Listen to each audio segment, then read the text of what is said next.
All right, cool. What's up, guys? Hi there.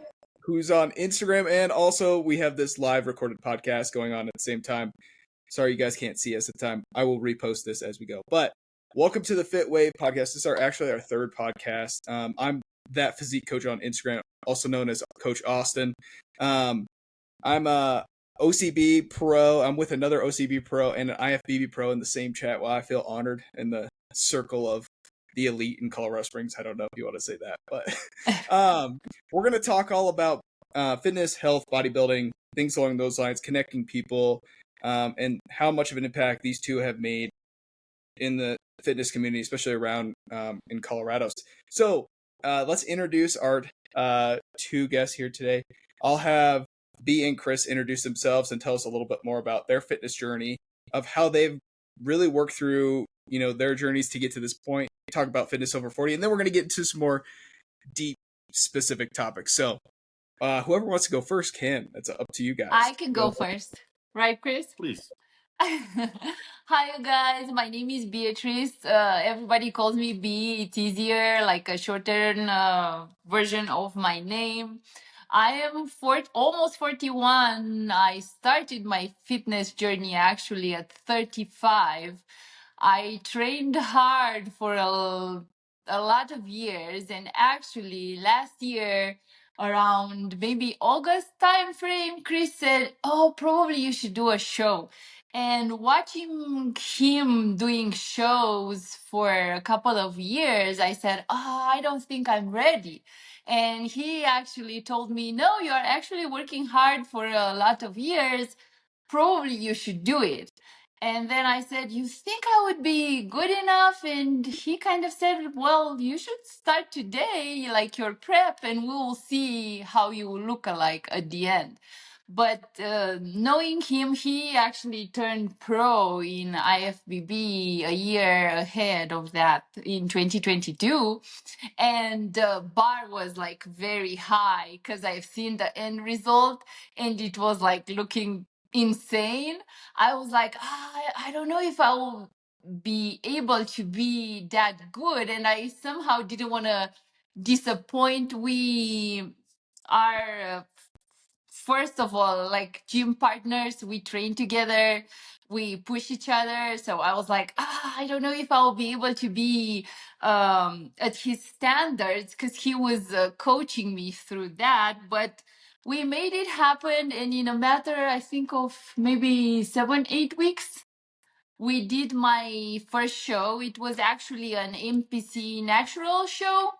And then we realized that an OCB show is going to come. And Chris said, no, that's your main target. You should focus on that. We pushed harder for, I think, a matter of like 3 or 4 weeks after that, with no expectations. I was like, I just want to have fun and see how it is. And it happened. I don't know. I had a good day. I've worked hard, not only for those 6, 7, 8 weeks that I actually prepped for it, but for years, because I started my fitness journey, let's call it like that, when I was 35, and I actually competed after 5 years. So it was 5 years of hard work. Like, I don't know if I skipped a meal, if I missed a day in the gym, it didn't matter. Vacation, work, family, that was my first priority. Therefore, the results were shown on the stage.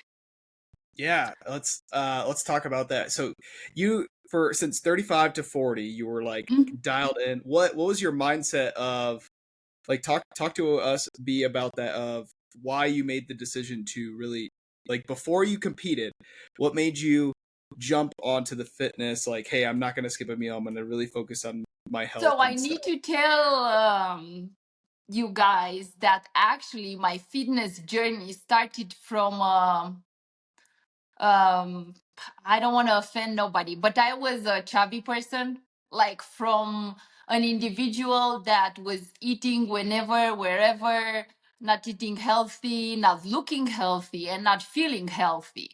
And one day, somebody, that the first moment that she told me that, I kind of like felt offended, but then I realized that she wanted for me to become better. She actually told me, you have such a great personality. Why don't you make your outside match your inside? Wow. And for a moment, I kind of like, I was quiet. I was processing everything. And I was like, oh, she means my appearance is not good enough. Actually, what she meant was that I was a young woman that was looking unhealthy and I was having like troubles climbing a flight of stairs, Wow. basically.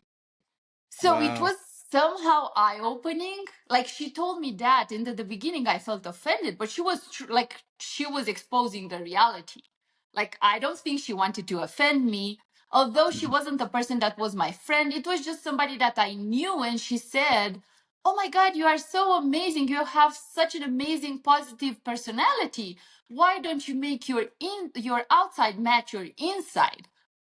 Mhm. And I don't know, that day it sank in and I was like, oh, maybe I should do something. Maybe I should, I don't know, like try to do something that I will become a better version of myself. So I remember I went on Google and I said, okay, Google, help me find the nearest gym available. Okay. And then I joined that gym. I did a membership, I think the second day after she told me that. And when I went there, I joined like a aerobic class, but I imagine everybody knows body pump. No. And there I've met this coach. And first sessions, like he was very popular. He knew everybody loved him, liked him. And I was like hiding at the end of the room. And at Mhm. some point he comes at me and he says, this is how I'm doing the movements. That's not the way that you need to do. But I was learning how to squat at 35. Like that was my first Wow. time being in a gym and learning about a squat or a deadlift or I don't know, something like that. And I felt so embarrassed because he said it out loud. I don't know if you guys know, but those trainers are wearing like a microphone. Everybody can hear what they are saying. And of course, when he said that, kind of like everybody looked towards the new girl. Mhm. And in my mind, I said, okay, I will make it happen. This guy annoyed me so much that I will become the best version of myself. I love So it. him together with that lady that actually made me, or her advice made me go to the gym, were the starting points on my fitness journey, let's say. Wow. Wow. That is seriously so impressive for Yeah, you to say like, hey, and I think it's such a mindset, right? Of you flipped the switch of being like, I'm tired of my old yeah, self and now I'm transforming into this new person, yeah. and each year has probably been different for you ever since, and now you're getting good at what you're doing, and obviously you're a professional natural Yeah, bodybuilder. exactly. So I think what actually happened a year after that, I was still in the military back then. And Okay. the year after that, I had to deploy in Afghanistan. And all of a sudden, I was on this good path with like food and gym. And I was like already becoming not the person that I am today, but I was into this like fitness life. And I Hmm. found myself in a place where I couldn't join the classes. Like nobody was in front of me, kind of like leading the way.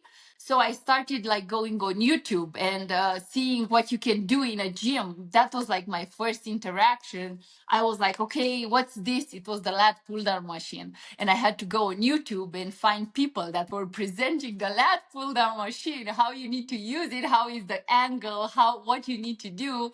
So I was taking pictures with my phone of the machines in the gym and the name of, because you know how some of them are having the label. Hmm. And I Yeah. was going in my room on YouTube and researching on how you should use those machines and what they are doing. Wow. And So, I'm curious. Okay. So, kind of going into that a little bit further. So, when you were in Afghanistan, you were like essentially like leveling up, right? As you were mhm. to this fitness journey.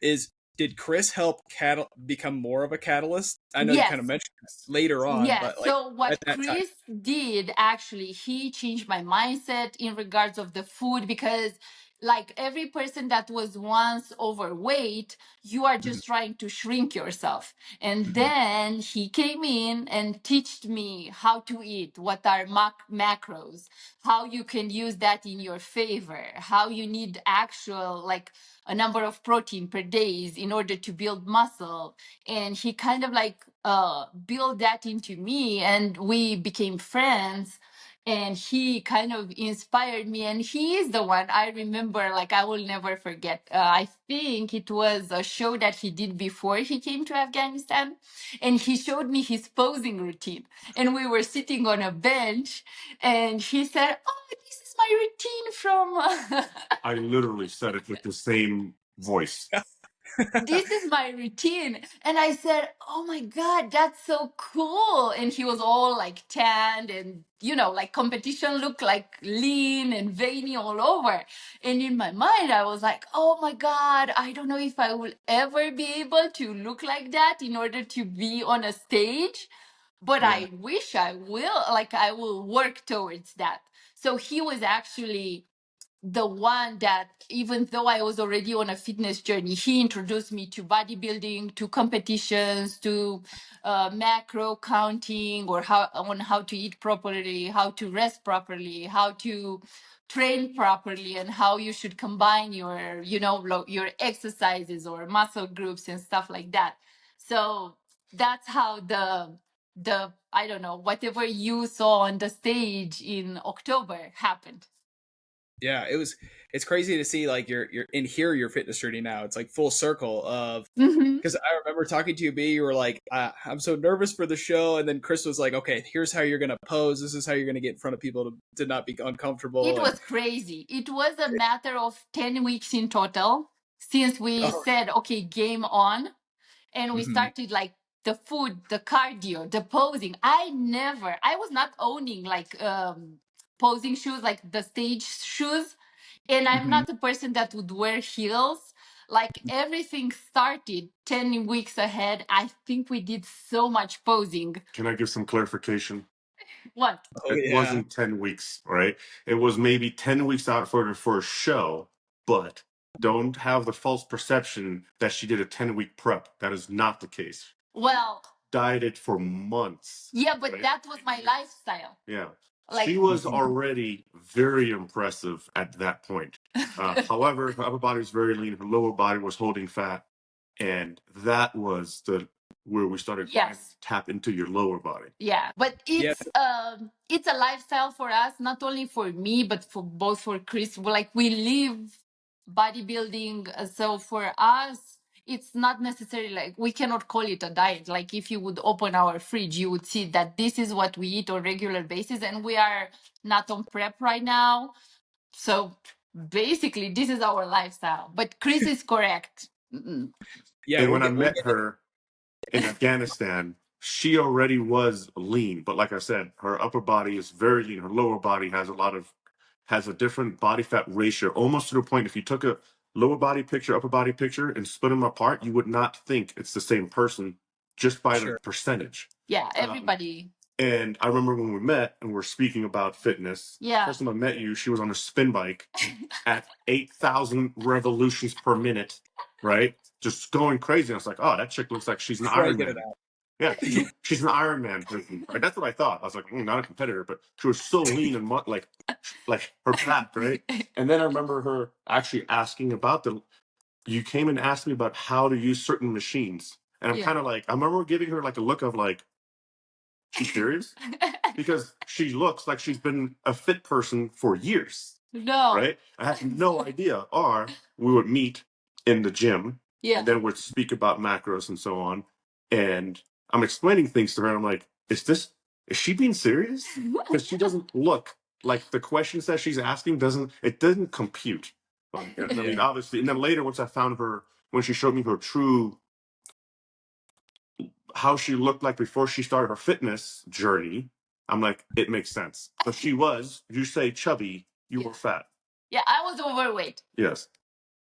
I But was then you, basically probably waiting.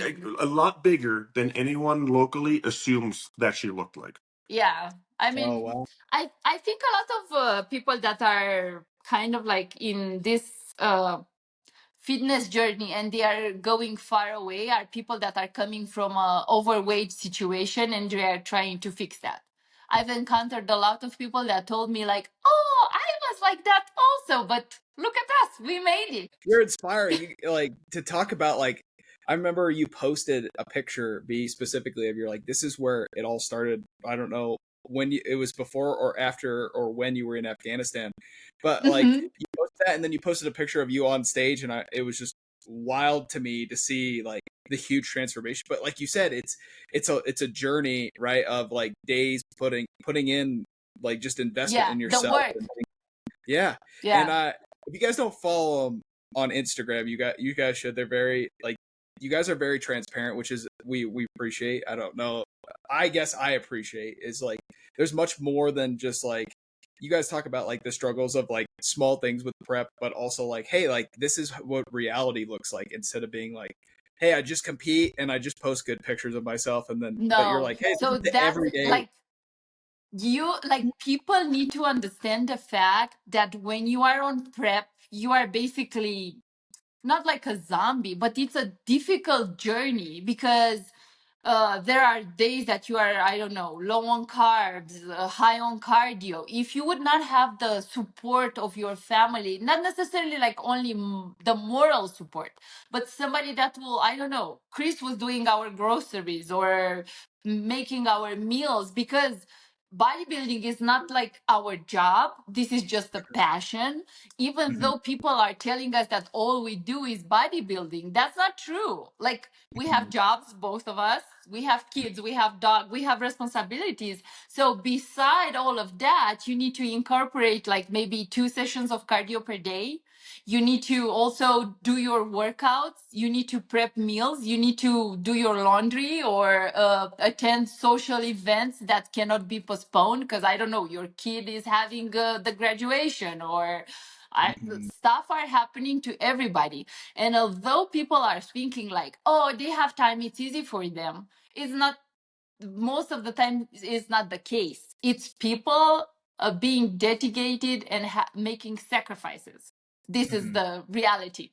So that's why we are trying to present stuff how they are, mhm, because I feel that a lot of people are thinking like, oh no, they have it easy. It's easy for them. No, it's probably not easy for everybody, but not everybody chooses to share the struggles. They just want to present, I don't know, like how good they look or how good they have it or how easy it is for them. Most of the times it's not easy. And I'm pretty sure that even the people that are not necessarily like showing everything on their social media are going through struggles and they are having like their own problems.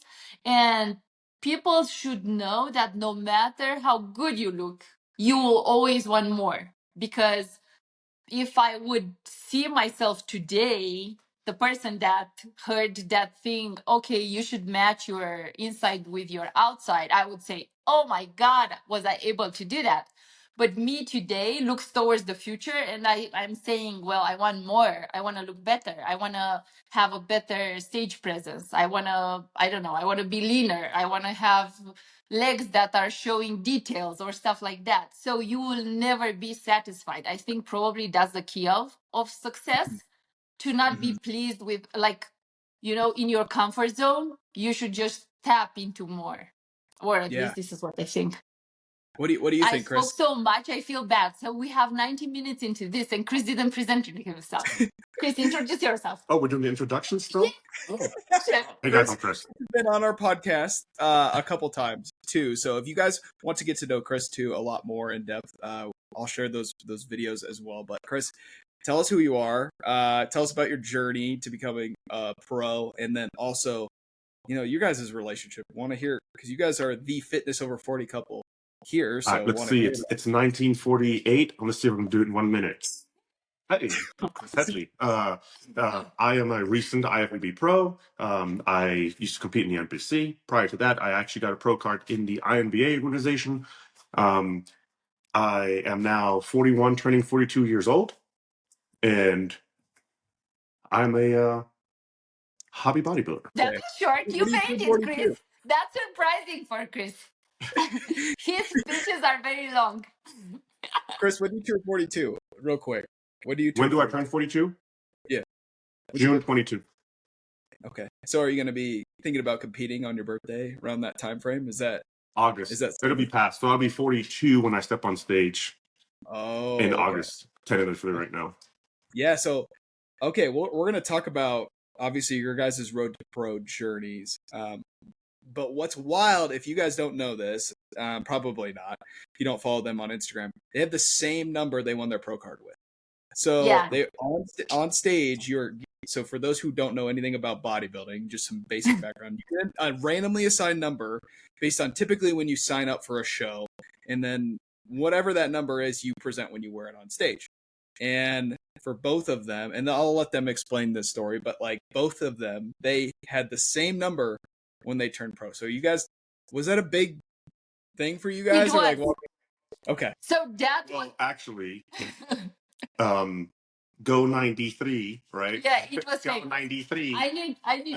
at my show, and she made shirts or a t-shirt that says 93. So 93 was already a big deal, and of course we put the number 93 into.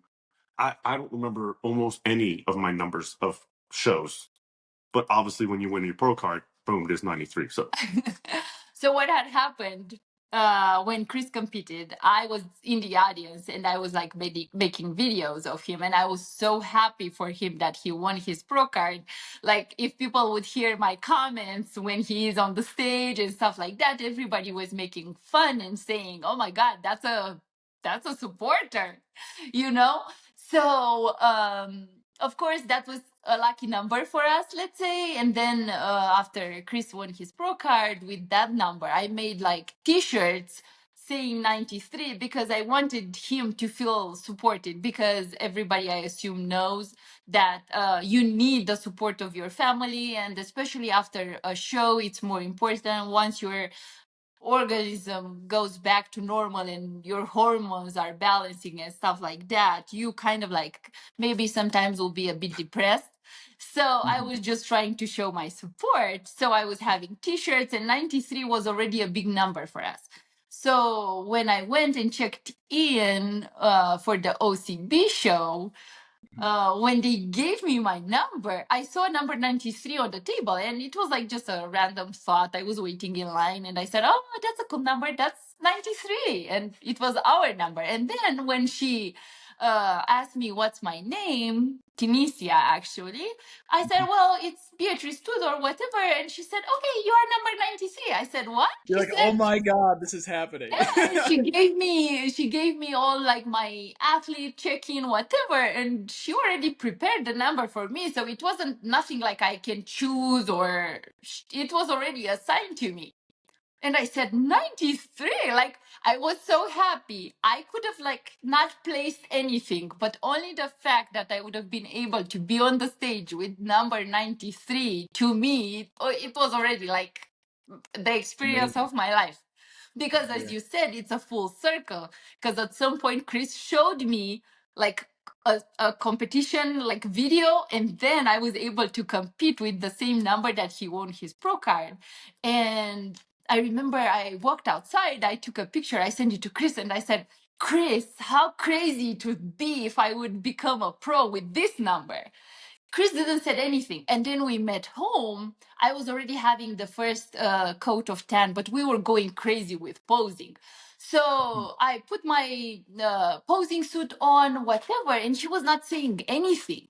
And I was like, oh my God, I wonder if he thinks that I don't look good enough and he doesn't want to tell me, like to ruin my morale. And I didn't say anything. So when I saw that he's not like actually saying, "Oh my God, you look so good," because actually, what I said was this, and then I pinched her midsection, and I went, right? I went, I said, Typical. That's Doesn't exactly say what I it. said.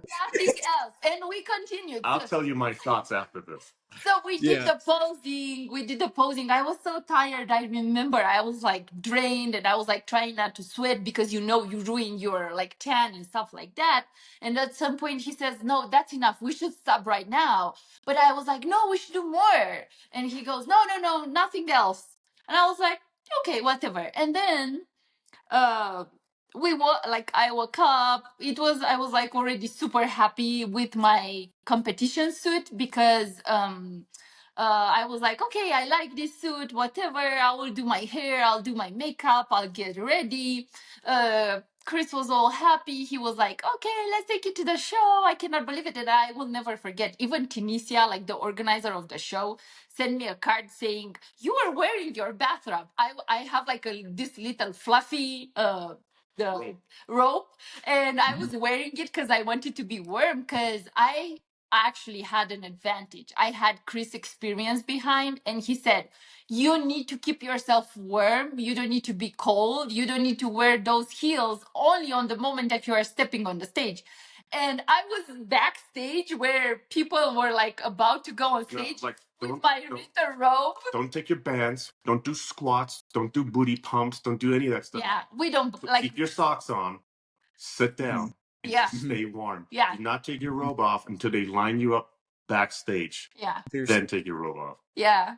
So this is basically how it happened. And then when I basically won, I couldn't believe it. And then I told him, I thought I'm not looking good enough because you didn't said anything. And he said, actually, no, I actually thought that you are looking too good.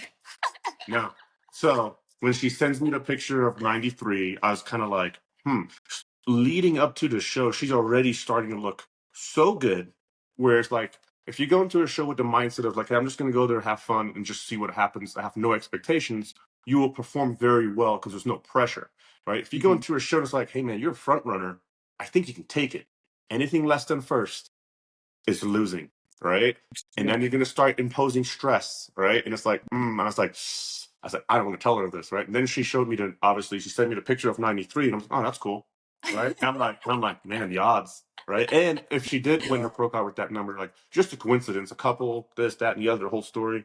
And yeah, even all the way to the show, I was like, I need to see who walks out on that stage. And I was watching everyone. It's like, she just won a pro card. And when I touched her stomach, like, she looked so good where I'm like, okay, I can't get excited right now and impose more pressure.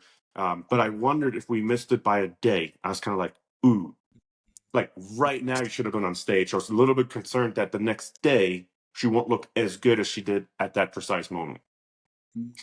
Yeah, so you're only in coach because mode. what we did on that Friday before the show, I usually drink like a lot of water, and Chris said maybe today you should drink only half of the quantity of the water that you are usually drinking. So basically this is what we changed. And I didn't eat a lot of proteins that day. I only ate like, I think, a lot of rice, right? So if when people are saying, oh, I'm doing my peak week or stuff like that, we didn't do a lot. Like basically Chris has this concept that if you are not ready, maybe 10 days a week ahead of your show, whatever you are doing in your peak week, it won't work. Like it will not make you better. There is no amount of water that you can pull or whatever food you are eating that will change you in a matter of like 3-4 days. So the only thing that we did different was on that Friday before the check-ins, I didn't drink a lot of water and I ate rice, like mainly carbs, let's say. But for me, rice is working really well. We noticed that. So this is what we actually did. So that was the only thing that we did on that day. That's why Chris was concerned because he said, "Oh, maybe we pulled out water and you will look good today, but you will not look good tomorrow." So I think when people start peak week protocols, it is like anything past a 48-hour window, you're gambling of overshooting it and looking significantly worse than you could, right? So, and if you try to hit that 48-hour window, you could go either which way. So in my opinion, like, why not just play it safe and try to hit that day and a half? Like, could you still look better? Sure. But at least there's no risk of being over on the time that you go to show. So I'd rather be 90% perfect than trying to get 100 and go to 130, and anything past 100 is bad. Yes, You know what I I mean? totally agree. I'm 100% on board with that. We have a whole podcast, guys. If you want to listen to it, I'll send it to you. But like on peaking strategies. But you guys are absolutely right. Is like be conservative and not aggressive in your peaking Mhm. approach. I mean, there's a time and place where like, let's say like for some reason someone's super flat and they're like they're ready. First thing is, Yeah. are you ready? Are you lean enough? But the second thing Yeah. is like, do you need to like start cranking carbs and pulling water into the muscle? Like there's a specific time and place. But 99% of the time you're absolutely right. Like you're like, hey, like if I'm ready, here's what's going to happen. There's not going to be a huge, like you said, miracle change when it comes to Yeah. like that. Yeah, I mean, we I've seen It's people just ruin. enough to where you can notice detail. So you felt, Chris, let me ask you this. You felt that like you guys were either ahead or like the day, like you peaked the day early, or walk me through that, like where you guys were at when he right before her. felt that on that Friday, he was afraid that maybe I picked too soon, because when we pulled water, like Mhm. I am even questioning to the day how I was able to be that lean. Mhm. Like Sure. this is like we have videos. Basically, it was only skin, especially like in my upper body. Mhm. I don't know how, or it was hard work, but I think it was good, right? Let's say there is a 12-hour or 24-hour window where you can have a certain type of look, right? And I Mhm. think she was still within it. I can't say she's at the beginning, how far she was of spilling out of it, but she was for sure maybe smack in the middle that night, right? And that was the concerning part. What we did do was use expel. And the expel is why I was kind of like, I'm like, okay. And in the expel, we only used I think 2 pills. a day and a half out. We didn't go further than that. Yeah. Yeah. Yeah. Like I think Now, starting a day and a half out, we're like, let's just initiate movement in that direction and then hold that. That's it. Mhm. Rather than try to hit that precise mark. anyway, Yeah, that so- was the first time I was using that, and you are supposed to use like 2 or 3 pills. I only took 1, and I was like, Yeah. oh my god, Oh, what are we doing? Okay, I so didn't read the bottle, and the bottle says serving size whatever, and I only took 1. Chris, were you like, what do you do? Like, what is happening? No, No, I wasn't worried. I wasn't worried about that at all. Yeah. Okay, good. No, Nice. it's So but it was how's really it for, funny though. how is it for you, like being a spectator, Chris, of like seeing her go through like literally from like when you guys met in Afghanistan to Sure. like this point where like walk us through, especially for because like B like Okay. explained her side of the story. So I have a note here, right? While she was giving you a 19-minute introduction, I was writing stuff down, right? She asked me, "Hey, should I do a show?" And my answer was no, right? And the reason the answer was no is because I've been telling her for years, you have a really good structure, you have great potential, and this is Charlie.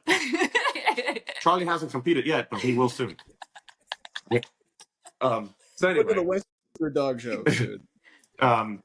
she always looked like she could compete and looked very well, right? To the point where other females would come up and be like, "Oh, hey, are you competing?" And really, what they're doing is they're feeling you out because you're a threat, right? And I've been telling her over years, "Hey, you should do it." And it's like, "Oh, I don't want to because of this, that, and the other," and it just wasn't in her heart. Like, I'm not doing that for me. This, the other. So then, when she asked me, "Should I do a show?" My answer was no. Do I think she should do a show? Absolutely, 100% yes, right? But the answer was no, because if she really wanted to, she would do it, all right? And then once she came back again, she says, "No, I really think I should do it." I'm like, "Let's do it." Because I needed to see what her why was. Don't do a show because of me, right? Like, if you're doing this for you, okay, now I'm sold, right? And I wrote that out for like at least a week or longer even. I was like, "No, don't do a show. I don't think you can mentally handle it. You don't have the right why." And then once she never stopped pursuing it, I'm like, okay, she's all in. That's okay. So going from that kind of start, like walk me through like watching her go through a prep and you being more of like not a competitor but like a coach. Like Sure. Okay. walk me through like that for you, Chris. So I think at this point I've probably done 20 shows. I think more. Yeah, I don't know, something like that, right? So we're over 20 worth of shows, and I've made a lot of mistakes, right? I know what the emotional roller coaster is that comes with it, and so on and so forth. And I think she did all the work, obviously, right? She's maybe sure. more obsessed with the gym than I am, right? And the thing that she needed was to get scaled back and to see what she actually looks like and what she's capable of. So I feel like that's where all my flaws in the past have helped her reduce the amount of mistakes, which is why it helped her present her body how good it actually looks. I think if we would have both been neutral and not known what we've done, she would not have looked as great as she could have. That's all over from the posing, all the way from, hey, stop doing cardio, pulling it back on that. Hey, eat more food, right? And you can still see it even backstage when you see like younger competitors not eating. Oh, I'm not eating. I'm not eating carbs. I'm like, okay, all right, you're going to be empty and you're not going to look good. Yeah, so Chris's experience was actually what helped me so much, because when you are in this roller coaster of the prep, you are thinking that if it was up to me, probably I would have been doing cardio before I would have went to check-ins. With a weighted vest. With a weighted vest. But on the Stairmaster. yeah. No, which is true. I'm like, take the vest off. Because I'll come down, I'm like, okay, take the vest off. Don't do this. Keep your body Yeah. will not help you look better. It will actually produce a worse or not a good look. So his experience I think he did over 20. He's saying 20, but I think for sure he did over 20 shows. And the mistakes and all his lesson learned, he kind of give those to me, and he was able to guide me towards the finish line. I can say that whole prep, maybe I had one or two bad days. The rest of the days I was like telling him like, I'm afraid I'm not suffering a lot, like maybe I'm not doing something right. And he was no, you are doing. No, there were phases she suffered. She's forgetting it, right? She's just forgotten the really sad days, right? There's one particular day she's on the cardio machine, and I know she can't see herself anymore, right? And I'm like, and she's like, I'm like, hey, get on the cardio, just that, and I've played music for her, right? And then what I did is I found a picture.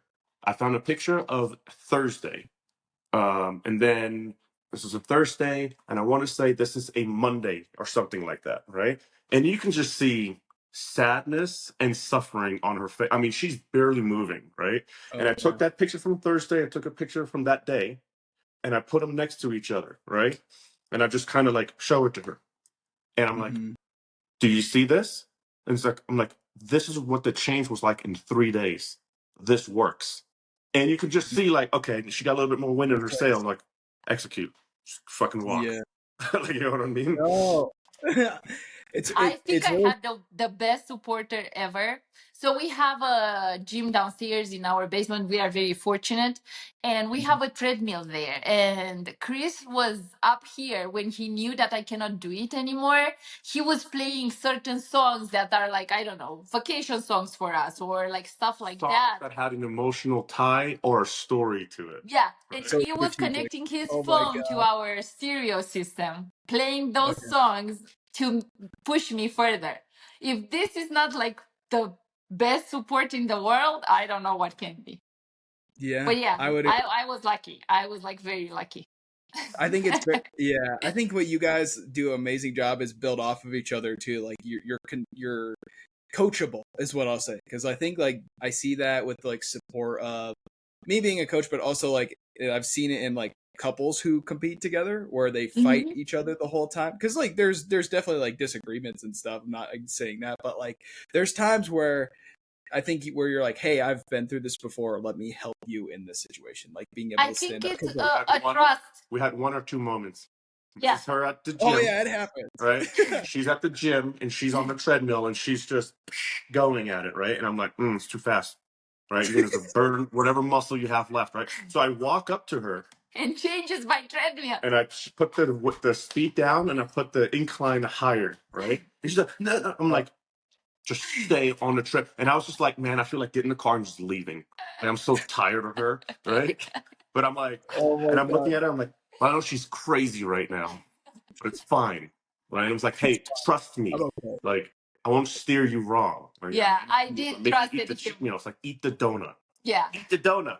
So Like, I actually was, I think, the perfect example of a person that wants to listen to the coach or the advices, because other than like minor, oh, are you sure questions, I trusted the process completely because, why would I steer you wrong? yeah, Unless we're just wrong and I'm just, Right. I don't know. But intentionally, I wouldn't do it. Like, you know what I mean? yeah. Hey, So no more posing. 4 days, no posing. Well, yeah, no. System overload. You're so mentally burnt out that your posing doesn't look good, and it's just going to frustrate you. Back off the posing, go to sleep, watch a movie. yeah. Seriously. But Just only relax. because I've been there. I know exactly what it feels like. You know, like, I think posing is such an important part, and I was so desperate because I didn't know like the quarter turns, or like for the bikini category, I didn't know like the front pose, the back pose, the walk, the whatever. hey, but you know who helped you? Who? Bobby. Exactly. Yeah. So she was kind of like the instigator, and I got kind of like a foundation. And then I practiced with Chris till we couldn't practice no more. Like, I don't know, it was maybe 45 minutes sometimes.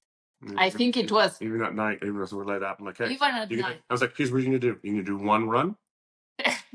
You're gonna watch it. You're gonna do one more. We're packing it up. Well, maybe, and I'm just like no. Yeah. But I need to tell something to people watching us. So when you Yeah. are on stage, it's all so fast and goes so fast, and you are so stressed that if you don't have that basic posing default mode, like whatever you are doing when you are stressed, it's still good enough to present yourself, I don't know, 90% or 95%. If you're 95%, it's anyways like shaking. When you are actually facing the stage fear, it will be maybe down to 70% or 65%. And imagine working for years, for example, my journey, working for years, then prepping for like months or weeks in a row, and then going on stage but not having the posing together, and you are not able to actually present your work. Basically, you are like, okay, I did all this work, but nobody will see it because I'm not able to present it to the judges. So it would be pointless. Like, why did you suffer for hours on the cardio machine, or dieting, or, not being social or stuff like that, when you are not able to display what you worked on? 100%. Basically, it's like I would go to a art museum, but all the art on the wall is covered by a like a blanket, and nobody can see it. That's so Yeah, that's basically what posing does. And you need to practice so much that your default would be good enough to present your body, because this is what we are doing in bodybuilding. We are basically creating a body that we need to present to the judges, to the people, I don't know. So this is what, yes. and Chris knows so many tips and tricks.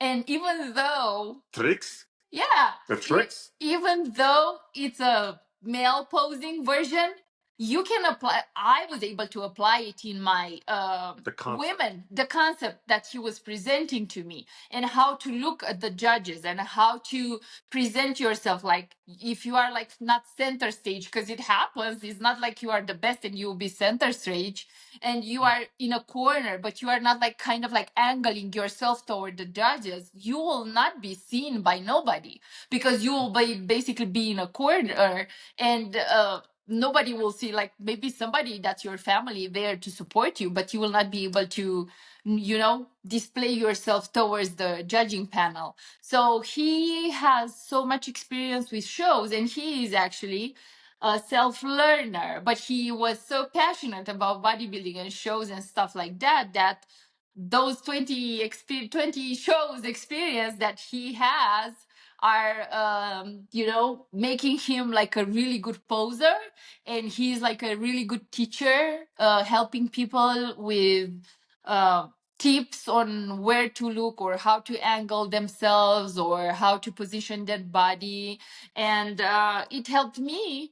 And he was like my biggest critique, let's say, because he was always like, it didn't matter if it was bad, he always told me the truth, and that helped me perform better. Like he was telling me, All you the are way- too stiff, all the way you from are all the way from eggshells. That's like satellites moving. yeah.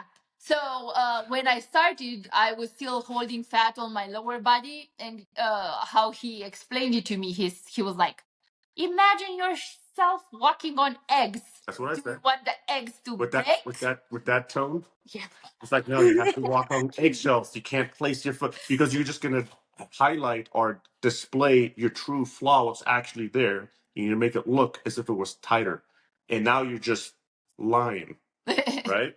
Because if you were tight, you could do whatever you want. So I don't have heels experience, and basically we together made that happen. Right? That's amazing. Yeah. I remember right before like my pro card win. Debut? I'm yeah, so I remember messaging Chris. I was like, okay, hey, like, can you come watch me in person pose? And he's like, first do you video? He had like a whole list of like, do you videotape yourself? He goes, do you feel it? Do you have a checklist when you're posing? Because like when Yeah. you are on stage, like you were saying, you're like, when you won your pro card, Chris, and you can talk about this, but like the checklist of being like, am I doing this? Am I doing this? Am I doing this? Am I doing this? And then that, like, because you already have that, like you guys were talking about default mode. You've done it so many times where you're like, all right, but just a reminder.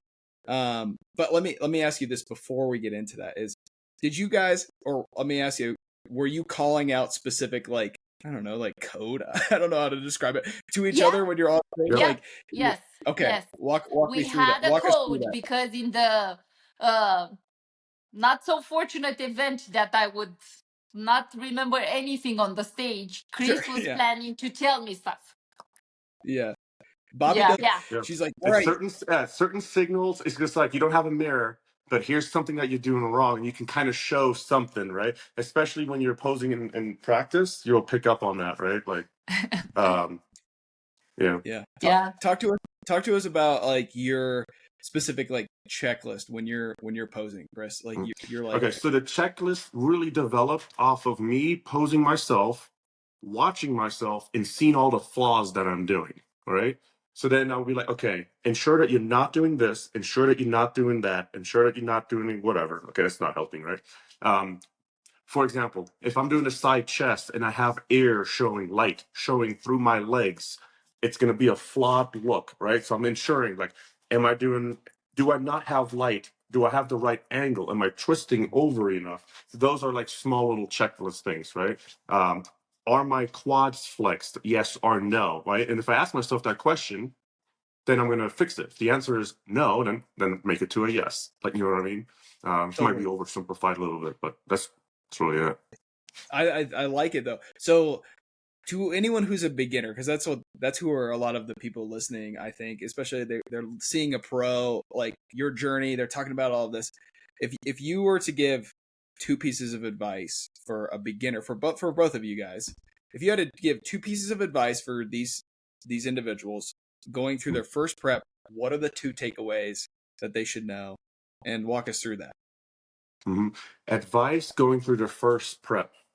I would say have a generic pathway already figured out, right? And then from that pathway, do bi-weekly check-ins to ensure that you're still on the right track, or if you need to adjust subtly to ensure that you can still get to where you need to get to. Okay, so you're saying have a plan of a tag essentially, and then be able to have a check-in. Now, those are the two pieces of advice which I think are absolutely crucial to like execute on this plan, right? You're setting a timeline, doing this.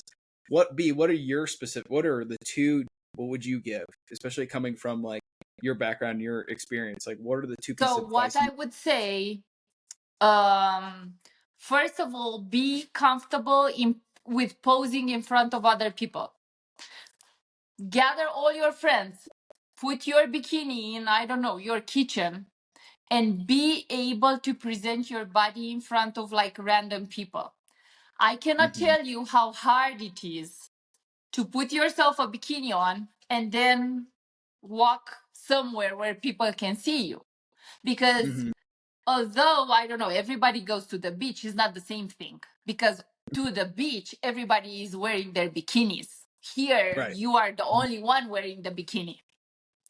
And that kind of like, is that really helpful for like your mind? It will make you nervous and stuff like that. So I think the first advice that I would give is, I don't know, everybody has like friends, family, supporters, whatever.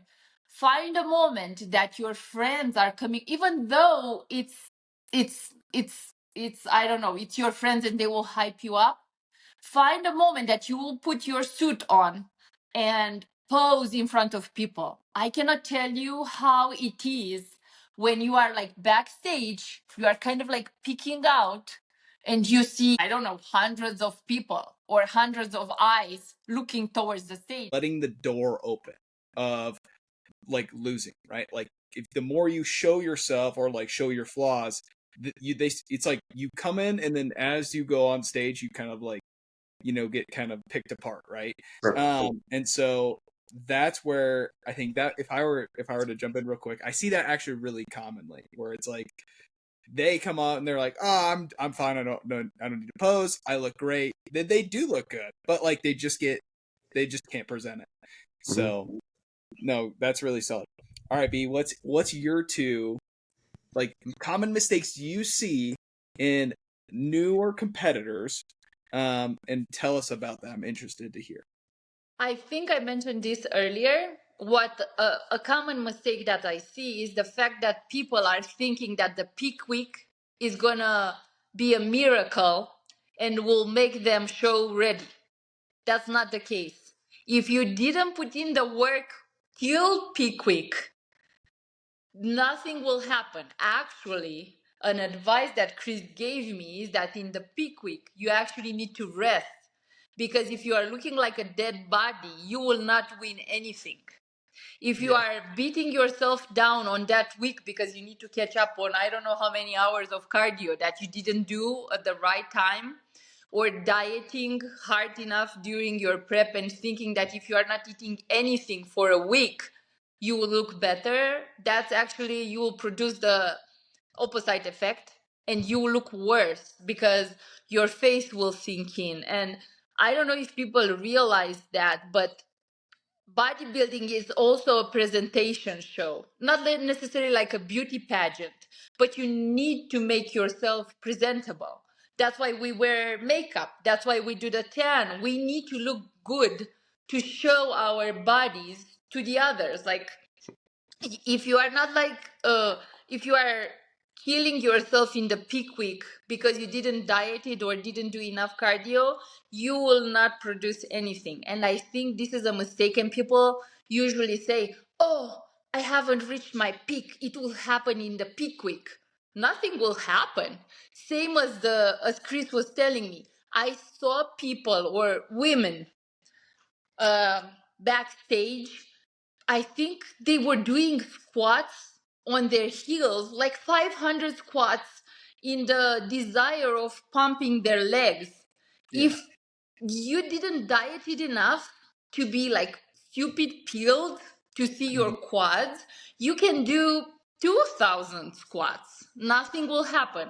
You will only make yourself shaky, not like present yourself good because you are not feeling okay, right? And you will go on the stage like, you know? So do not wait for the last moment thinking that some magic will happen. You have to put in the work in the actual prep time. So I think that's the biggest mistake that I see. And the second mistake is the people that are, like Chris said, people that are not attending posing classes. Like, I find it so easy. And even if you don't have the financial possibilities, you know, like hire your own posing coach, that's expensive, you know, but you can go to the posing classes, that's accessible. Like, everybody does those. And you just have to pay a small fee to enter to that gym. seeing yourself near others will open your eyes on how you are supposed to look. So I think it's a mistake if you don't do that. Like, for me, it was so eye-opening attending posing classes, because you basically see yourself near other people. Everybody looks good on their own. Mm-hmm. Like, if we look on social media and we search every Olympian, You're fine 5,000 Mr. Olympias. Oh, totally. You know what I mean? if you look on social media and see everybody alone in their pictures, you will be like, oh my god, he will take it, he looks so good. But then when you see them in comparison, you actually will be like, oh, kind of like he doesn't look all that great. It's like a V6 Mustang by itself looks pretty sporty until a Roush is next to it. You're like, oh, right? Okay. So Yeah. I think it's a mistake if you don't go to posing classes or like pose yourself near other people that are competing, because you will think, like you said, oh my god, I was looking so good, I was so lean. Yeah, but first of all, you were never compared to somebody else, and second of all, that other person outposed you. So Totally. I think it's a mistake not finding posing classes near you that you can attend, and people are going there and sharing their experience most of the times for free. Because basically, even though there is this misconception about bodybuilders that they are not like speaking with anybody or stuff like that, actually those people are just very serious, and to them is really serious, and they will not be around giving advice to people. But if you go and speak with them, I mean, I don't know how many times people are thinking that Chris is an asshole, not speaking to anybody. He's just serious. But anybody that knows him or ever asked for his advice will not be able to say that Chris did not help them. Oh, totally. And, you know, like random people are reaching out to him and they receive help. And I'm pretty sure this is the case of most of the pros or most of the people that are having experience in this field, just that they are serious and they won't just go around giving fitness advice or posing advice. You, as a first time competitor, need to seek that help, you know, because Totally. it's in your interest. I'll have to tell a small little story. When I first started competing, I walk into a bathroom and there's a guy, and I can hear them speaking about posing. I can't see them, but they're right around the corner. And this is when I was getting ready to do my first show, and I was like, oh man, I want to talk to him. That's Louis Santo, right? I'm like, that's that one guy. I saw him on Facebook. I'm like, oh my God. Chris is so old, Facebook was popular back then. None of you guys know who this guy is. Right? But anyway, so I just wanted to go there and talk. And you know what I did? Nothing. I didn't even let him see me, and I walked away because I was afraid to approach someone. I was like, man, it's rude. It's like, I don't know. Like, I just walked away. I walk into the bathroom here, and every time I see a dude posing in the mirror, right? Then I walk in and I go, oh, I was just caught me as I put my shirt on, and I go, no, man. I was like, no, don't do that, dude. Pose. Absolutely, dude. Everyone here does it. Just rock it. Everybody is at home at some point, including the people that don't like the sport. They look at themselves in the mirror at some point in time and do an assessment, right? It's just viewed as, oh, it's so vain. It's like, no, not at all. Yeah. You know, like, go ahead, do your thing, man. Like, It's don't hide it. Yeah. I think that's really, really important that like you're so supportive in that, because I think you both are, of being like open-minded to being like, hey, like this is okay to do this and stuff. And sometimes like there are gyms that like are not supportive of that, unfortunately, but like if you go to a specific gyms, some are like very supportive of it. They're like very open-minded of it. So I think that's awesome. So let's kind of talk about, for you guys, one big last question is, what's next for you guys? What's the timeline for these, like, competing? What's it look like for you guys? Like, obviously you both are pros now, but what's next steps look like for you both? Are you trying to compete at the same time? I know I asked you that earlier, but Beatrice, do you mind if I? Yeah, you can go first, but after that I can say so. Actually, why don't you tell us what your deal is? No, No. We're waiting on your answer first. He's waiting on you, Austin. Yeah. oh god. Okay, so guys, just so you know, for me personally, like I just got done with my last competition season. I was able to win my pro card and then go to the World Championships, which was amazing. I got absolutely like not wrecked, but I definitely didn't do like what I thought I was going to do at the World Champ. I mean, I got like, I don't know, I think it was like second call outs. So which isn't terrible, but still not great, right? So it's not first call outs. So for me, the next steps are going to be off season for a long time because I need to build a lot of muscle. I'm just like a little guy. Like I just need to put on a lot more mass. So coaching, judging, and that. But outside of that, putting on a posing clinic here. Let me think, 2 weeks. So you guys should show up. I love talking about posing. If you guys are there, would love to have you. But that's going to be at Accolade Fitness on February 17th. But without that, outside of that, that's about me. I don't need to talk about me. Well, I want to hear what's next for you guys. I want to know. What? So I bought our OCB Pro and IFBB Pro's card, like the registration. So we need to compete, no matter what. Oh. Yeah. You did both of those? Okay. No matter what, we need to compete. And Chris is looking at the shows in August timeframe, and I'm looking at the show in Denver, which is again, I think 17th of August, the OCB Pro show that's in Denver. Mhm. They do have bikini, and I'm thinking that maybe I would be able to look good.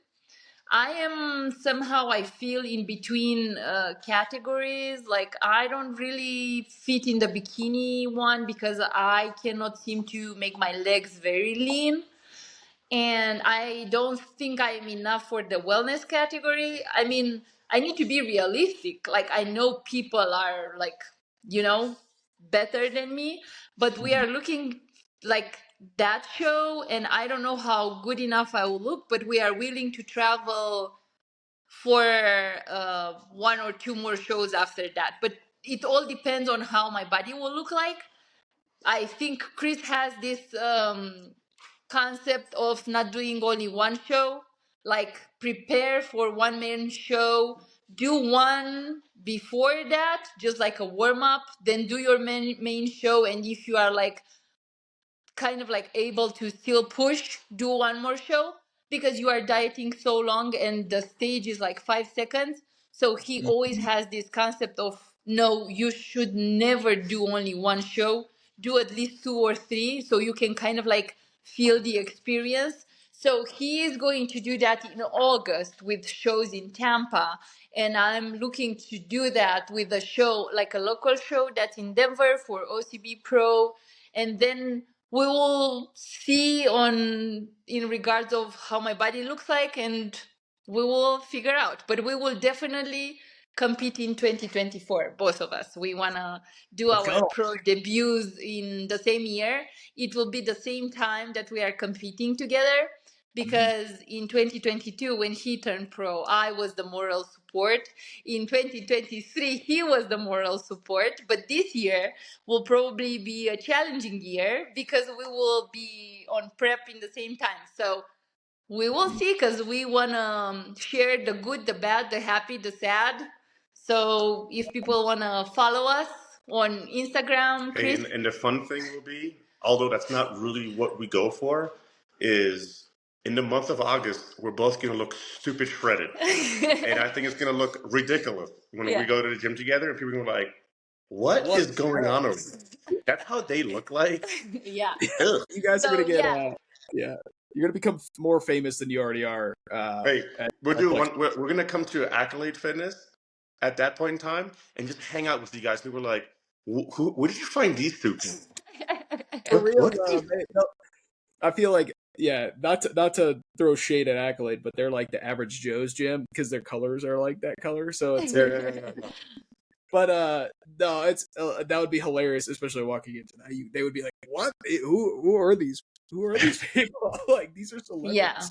So we are excited. Chris will be working with a new coach this year, and then he will train me again, because I need. He is my lucky coach. Let's say he guided me towards the biggest victory. So I want him to coach me this year, but he will be working with a new coach, and we are both willing to put in the work and be coachable, because I think that's the most important thing. Like, trust the process and trust your coach, and be honest with your coach, because if you are saying that you are following the meal plan but you are not, you can be coached by Phil Heath himself or Christopher Bumstead. Nothing will happen because you were not honest. So Totally. that's the main attribute you need to have, to be honest.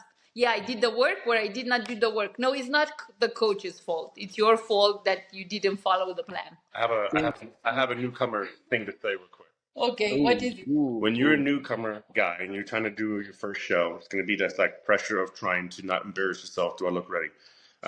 Don't. This is just my recommendation. Everyone has different mindsets. Don't go there with the intent of like, hey, I'm there to destroy. I'm there to destroy the competitor to my left and right because that's what we do. Like, no, that's what the elite does when it's for money and so on, right? And you elevate into a different type of competitor. The first competition, I would advise to just go there, embrace it, and just truly enjoy the experience, right? Um, and just be proud that you're able to get on stage with other people that look the way they look, and just be like, this is cool.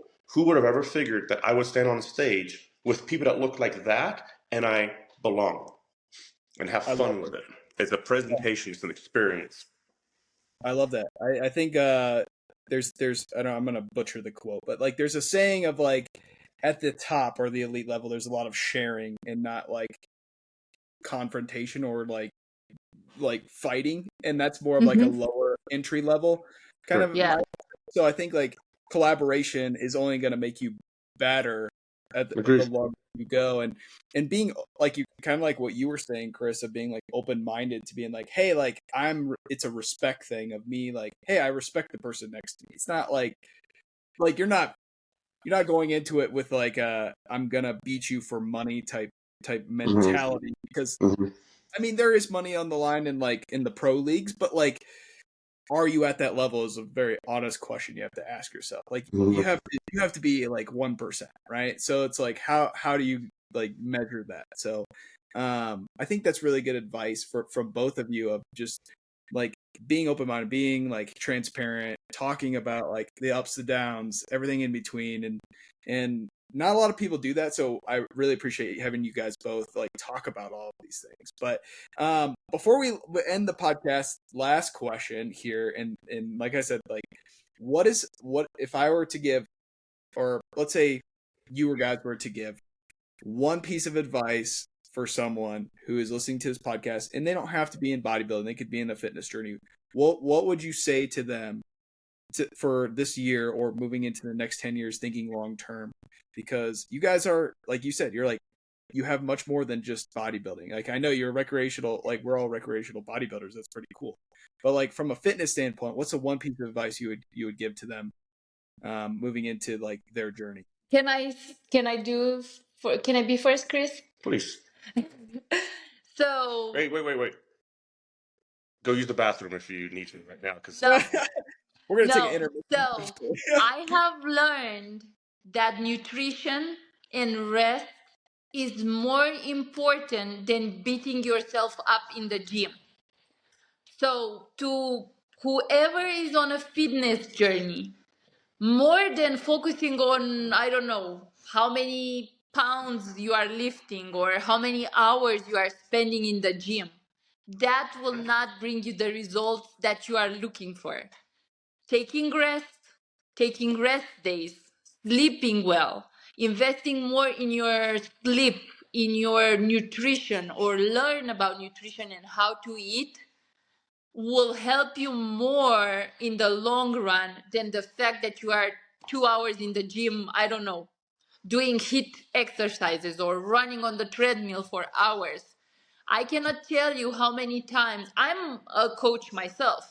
And every time somebody approaches me in regards of that, they will try to present how much cardio they do or how much they can run or how many hours they are in the gym, but they are not having results. That will not happen if you don't tie that together with rest and food. the fact that you will never be able to outrun your diet. I think I've seen this quote somewhere, and it's so true. There is nothing, no magic recipe that will help you have results other than clean food. So if you are not like able or realize the fact that you need to change something in your diet, you will not have results. And I'm speaking now not for bodybuilders, I'm speaking for people that are what I was someday, a beginner in the fitness industry or in their fitness journey. I did not knew that, and I was not eating, and I was like not having results, and a lot of my hair fell, my skin was looking horrible, I was not having nails, they were like all breaky because I was not giving my body nutrients. This is when I started, like when Chris presented to me like nutrition and macros and how you need to eat.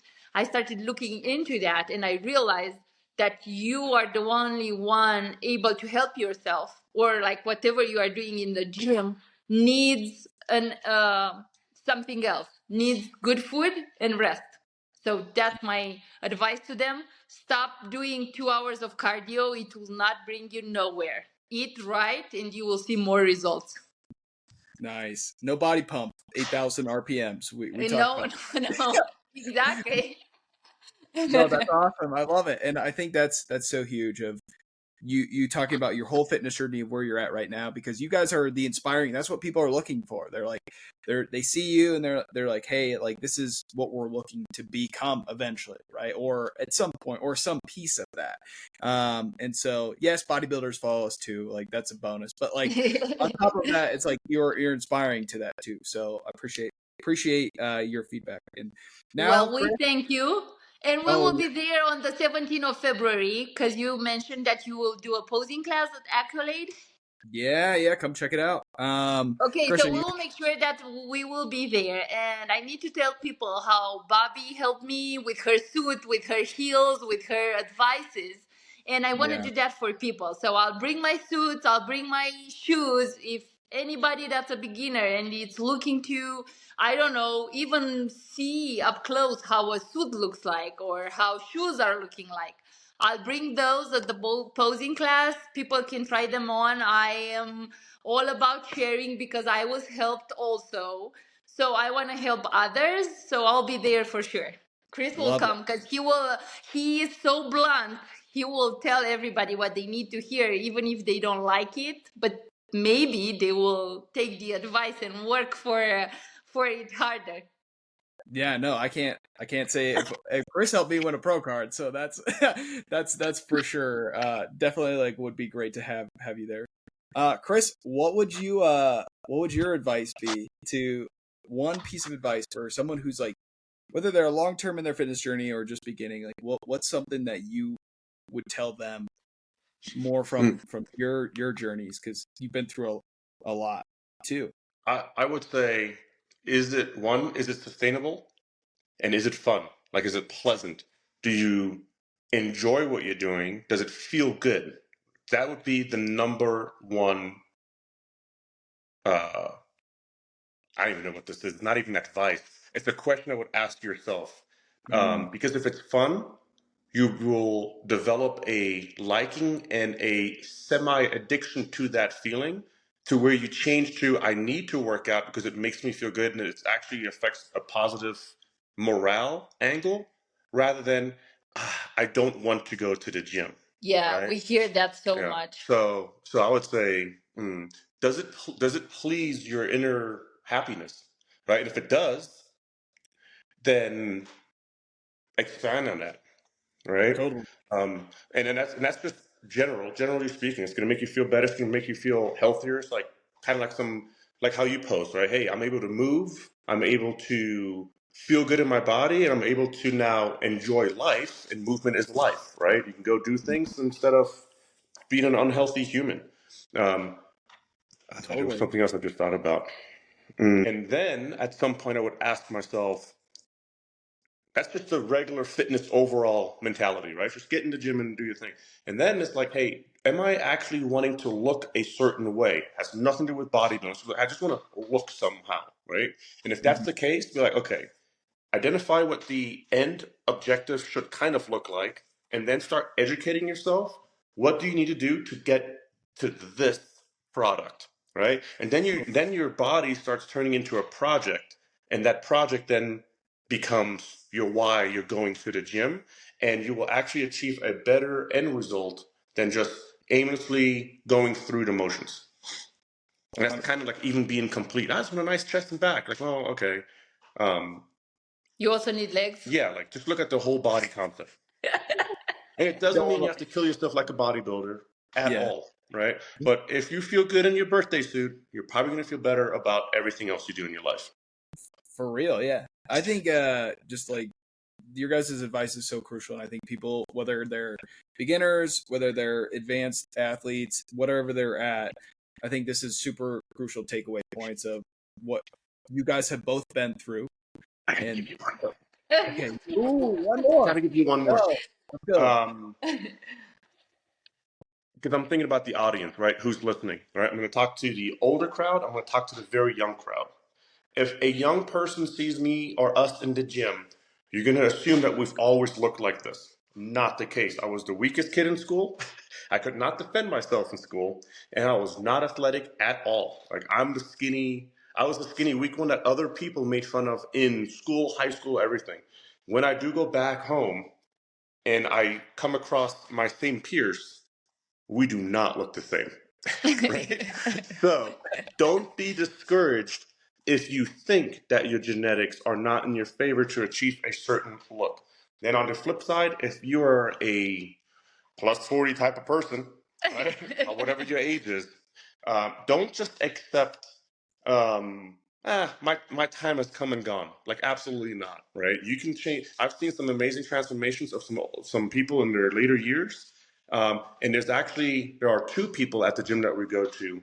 I have no idea how old the dude in the blue shirt is, and Brian, the lady. They must be 85 and over. Easy. And they are truly inspiring of how, and it's not serious they are in the gym or mean, how dedicated and focused they are while they're training, right? Yeah. And that's very inspiring to me to see people of older ages like, no, movement is life, and I'm just going to keep doing this because I enjoy this. Yeah. I don't have to do this. I want to do this. Yeah.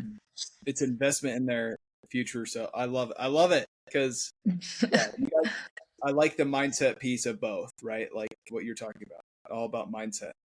Yeah. So it sounds like we'll see you guys then on February 17th. Yes. Chris is like, are you sure? I'm like, I'm going. You should go. You should go. So last thing here, is there a way that they can reach out to those who are listening here to our podcast here today? What's the best way to contact you if they want to chat more?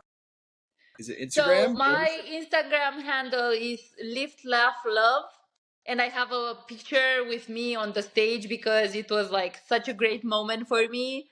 I love it. That's my Instagram picture, so they can reach out there, or if they are coming at Flex, we are there every morning, and for sure you are here. Hard Noises training people, and that's me and Chris.